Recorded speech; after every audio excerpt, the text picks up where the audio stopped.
Most pastors skip 2 Kings 2, 23rd verse through 25th entirely. The ones who do preach it reach for the same three moves. These were dangerous teenagers. Elisha was in physical danger, and do not read too much into it. Every one of these statements is wrong, and the passage they're avoiding is one of the most theologically loaded three verses in the entire Deuteronomistic history. Here's what actually is in this text that mainline and evangelical churches almost never teach.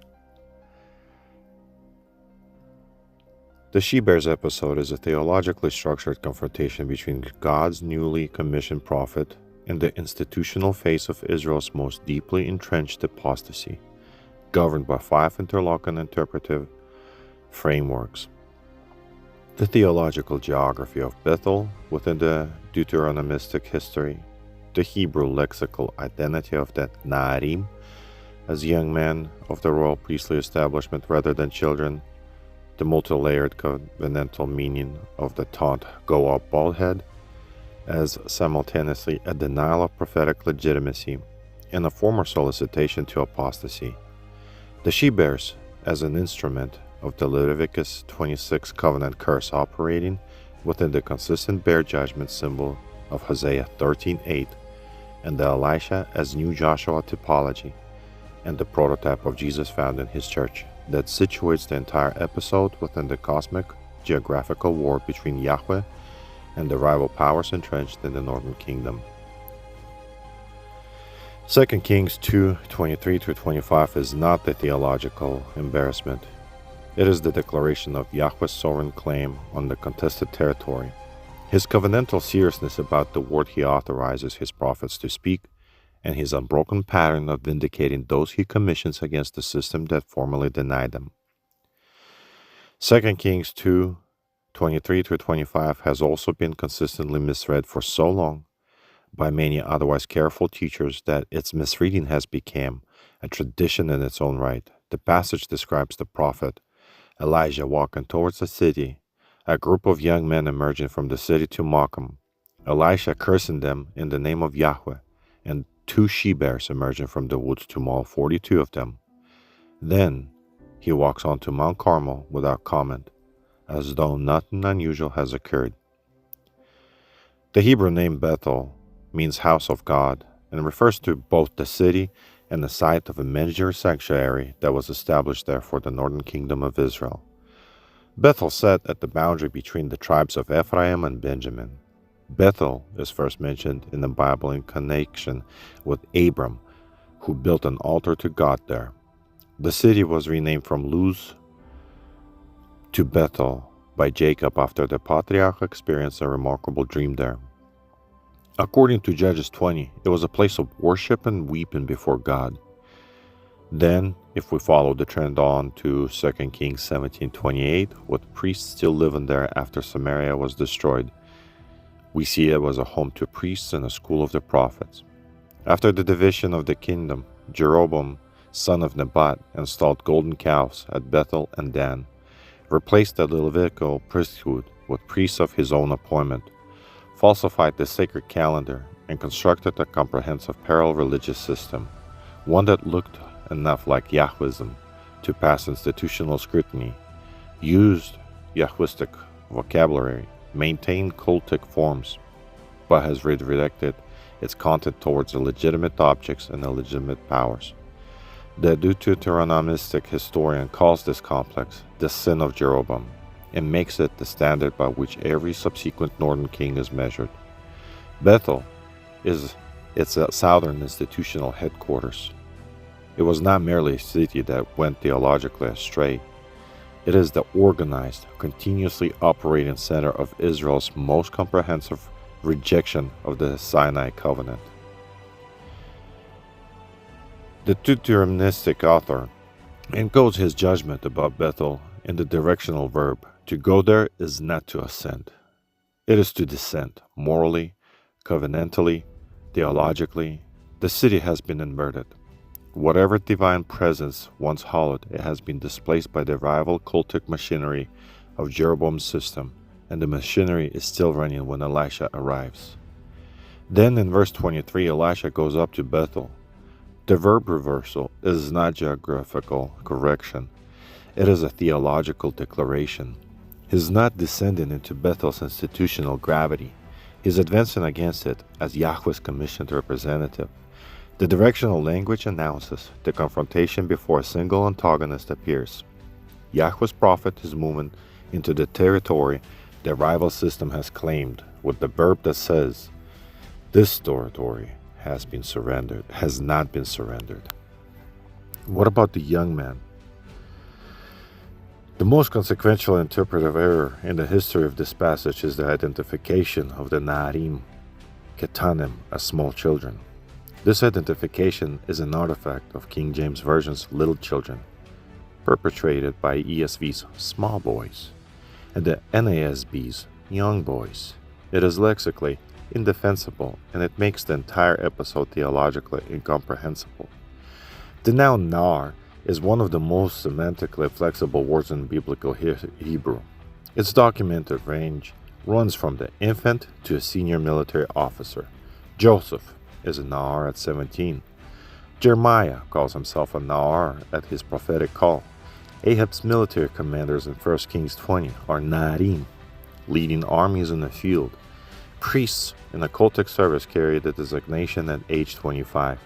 The Greek translation tradition renders the word with 16 different Greek equivalents depending on context. There is no lexical basis for restricting it to prepubescent children.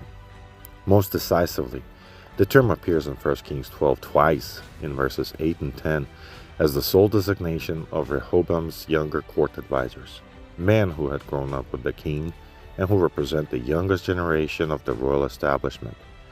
These are institutionally positioned men with political connections and standing. The Deuteronomistic historian is using the same term in the same institutional sense in 2 Kings 2. The Na'arim who emerge from Bethel are young men of the royal and priestly establishment of the apostate cultic system, the same category of a person that will later be marked with the same number in 2 Kings 10:14, where Jehu slaughters 42 young men with connections to the house of Ahab and the house of Omri. That number, 42, is not incidental. It is a marker number for the apostate royal cultic network for the northern establishment. Its appearance here identifies the Na'arim not as individuals who happen to be on a road, but as institutional representatives of the complex that has sustained Jeroboam's sin through the dynasties of Omri and Ahab. The text says they come out of the city. That is not an organized emergence. That's not a spontaneous gathering. It is an organized emergence. Now the taunt itself, go up, bald head. Go up, bald head. None of it is about hair. The verb go up is Allah. If I said it right, the identical verb used 12 verses earlier in 2 Kings 2:1 and 2:11 to describe Elijah's translation to heaven. The word is not accidental. When the Na'arim tell Elisha to go up, they're issuing a specific challenge. If you are genuinely Elijah's successor, demonstrate it. Ascend as he ascended. Prove that Yahweh's Spirit rests on you as it rested on him. The challenge is designed to be impossible. No prophet can command his own translation to heaven, and it is designed to humiliate rather than evaluate. Its purpose is to establish publicly that Elisha cannot do what Elijah did, and therefore holds no legitimate succession to Elijah's prophetic office. Baldhead operates on two registers simultaneously. In 2 Kings 1:8, Elijah has been described as Lord of Hair, Ishba Seah, the hairy man wearing a leather belt, the physical marker by which Isaiah's messengers identify him in the field. Elijah's hair was his prophetic signature, and Elijah has been Elisha's Aros, his master, his head, his covering or spiritual father in modern church language. When Elijah was taken to heaven, Elisha's lost his prophetic head or covering. The taunt bald head therefore carries a double change. Your physical appearance marks you as the opposite of your predecessor, and your relational status marks you as a man whose legitimating authority has departed. Your covering is gone. You have no father. You have no standing here. You are irrelevant.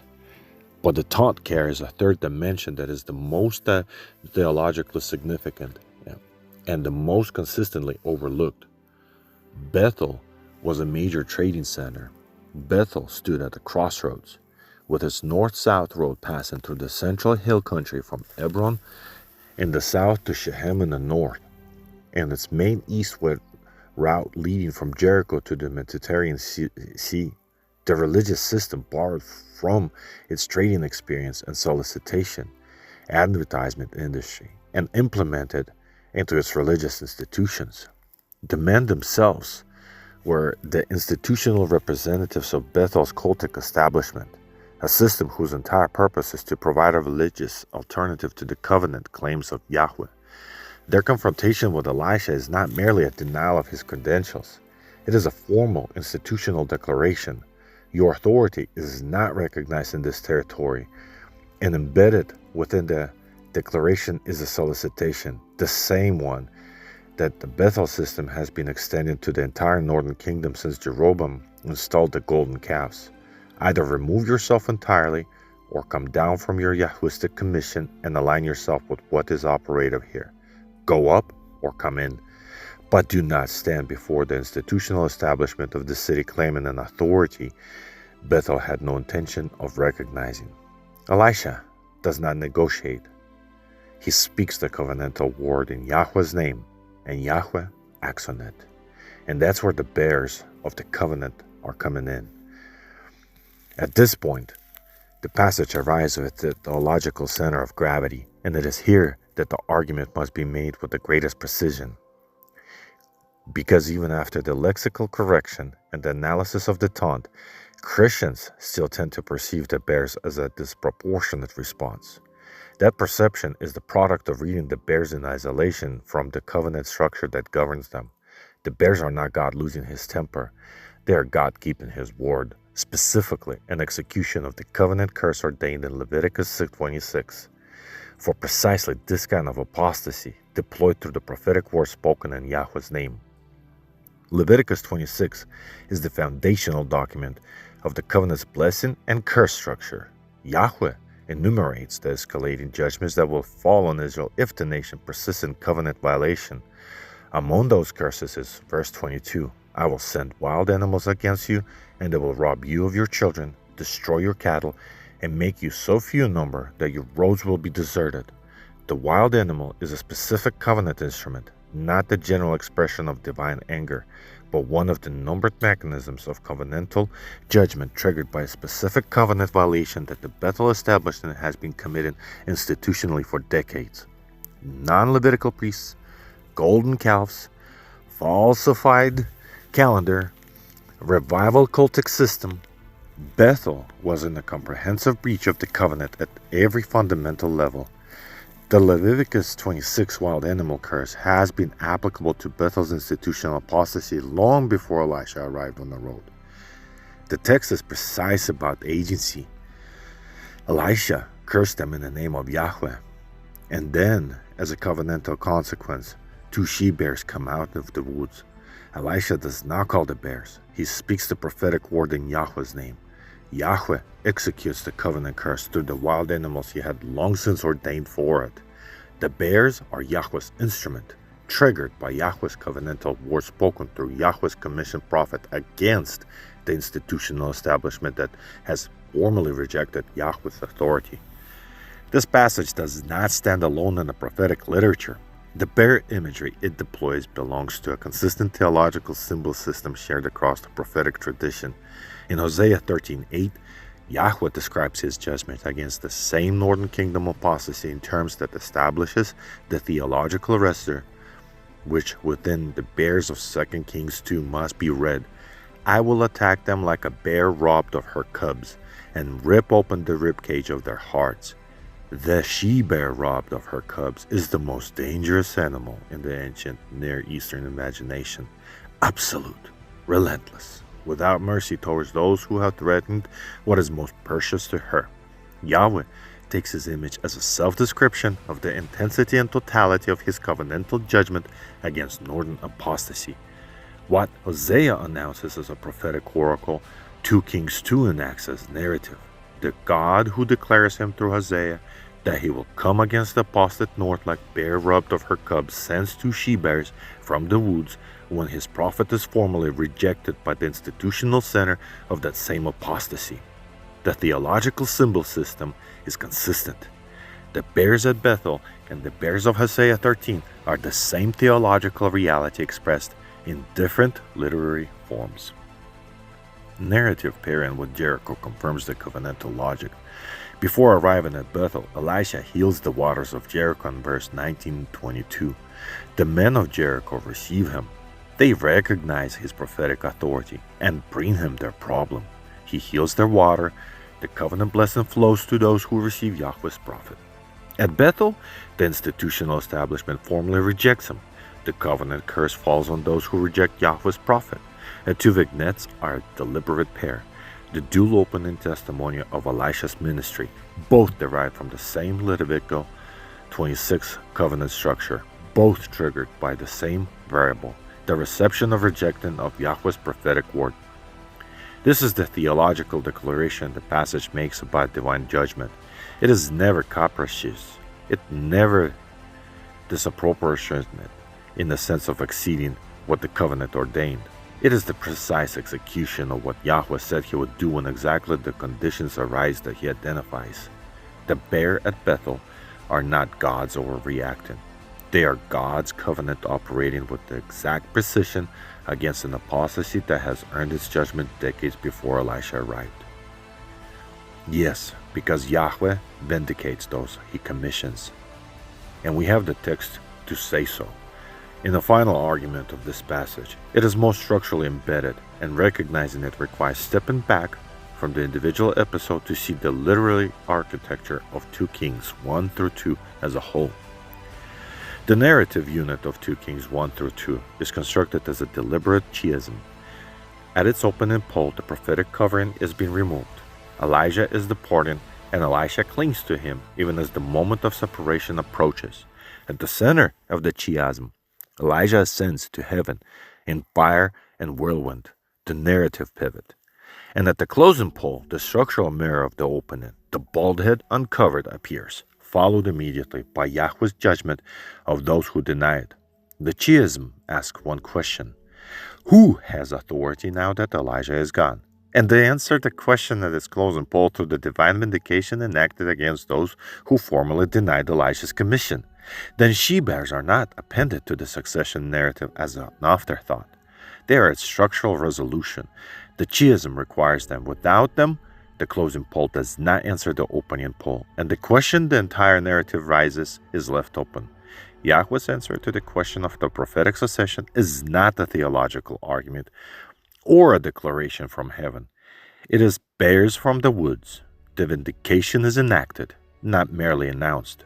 Elisha, at this moment, is the most exposed he will ever be in his ministry. His predecessor has just disappeared to heaven. His double portion is untested in any significant public demonstration.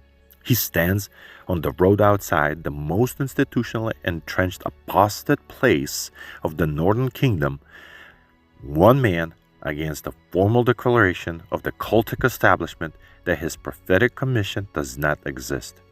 The 42 Na'arim have emerged from the city to make that declaration on institutional authority.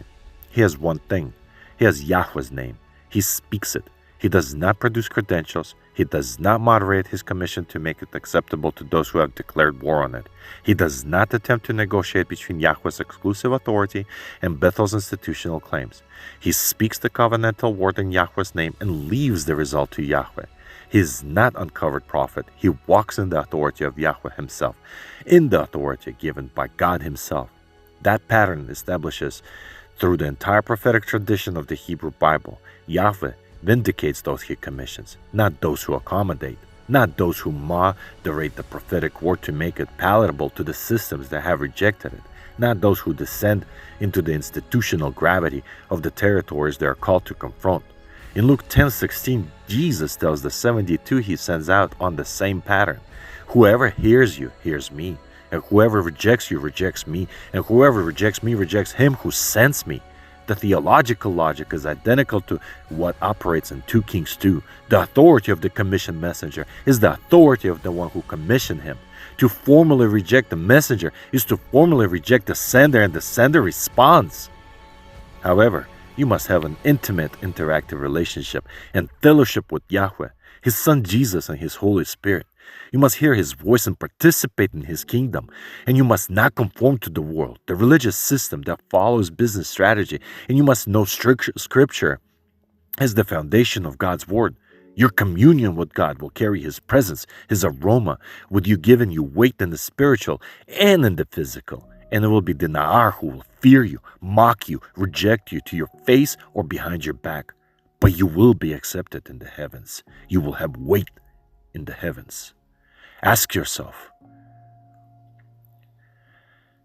what is encoded in this theological judgment about Bethel in the directional verb, writing that prophets went down to a city that sits on a hill? How many houses of God sit on a hill today? And how are God's sent mocked about their appearance or their lack of covering while being ignorant to the covenant of Jesus framework? And then, in the confrontation between Elisha and the Narim at Bethel, there are 3 dimensions operating simultaneously: a denial of prophetic legitimacy, a public challenge to the prophetic succession, and a formal solicitation to abandon a Yahwistic commission in favor of the rival cultic system and hierarchy. How do you recognize the difference between those 3 dimensions in the religious and cultural confrontations that surround you? And does identifying the 3rd dimension, the solicitation to trade genuine covenantal faith for something institutionally acceptable but fundamentally redirected, change how you understand the nature of this opposition?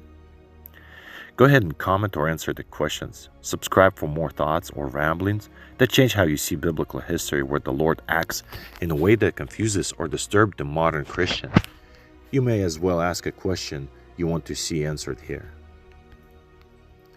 May the Lord bless you and keep you, and may He reveal His mission to be fulfilled through you, and may you be anointed and appointed by the Lord Himself. Cheers.